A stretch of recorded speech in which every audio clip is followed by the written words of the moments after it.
Revêtez-vous de toute l'armure de Dieu afin de pouvoir résister aux artifices du diable et ayant tout accompli, tenir ferme. Éphésiens 6, 11, 13. Ce passage l'épître aux Éphésiens désigne nettement l'adversaire et nous initie au combat à soutenir lorsque par la vie de résurrection qui agit en nous, nous sommes entrés dans le domaine spirituel. Fortifiez-vous dans le Seigneur, dit l'apôtre, dans la force de sa puissance. Éphésiens 6, 18. Ce conseil implique que ceux auxquels il s'adressait avaient cessé de regarder à eux-mêmes et de compter sur leur propre force. Effectivement, ils ont été vivifiés avec Christ et sont ressuscités avec lui. En lui, ils ont déjà pénétré dans les lieux célestes. Éphésiens 2, 5, 6.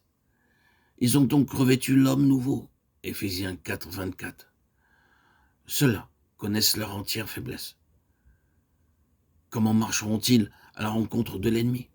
Ils sont crucifiés avec Christ et c'est Christ qui leur communique sa vie, instant après instant. Que doivent donc-ils faire?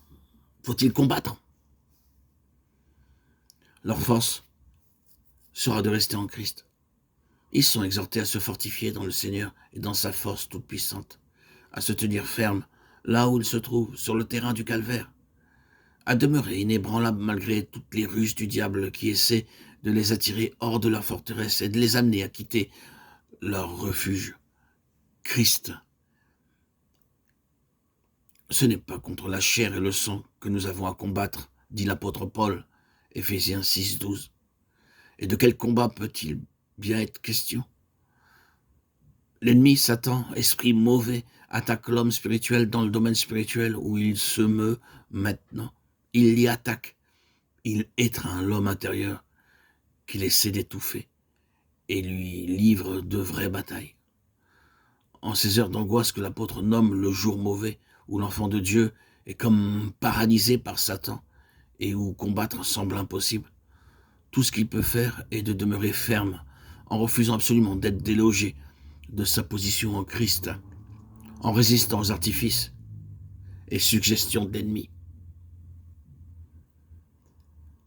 Bien qu'en ces heures douloureuses, il semble que ce soit aux hommes que nous ayons affaire, l'apôtre nous avertit que ceux-ci ne sont que des instruments et que derrière eux, il y a Satan. Que la lutte n'est pas contre la chair et le sang, mais contre le grand adversaire lui-même.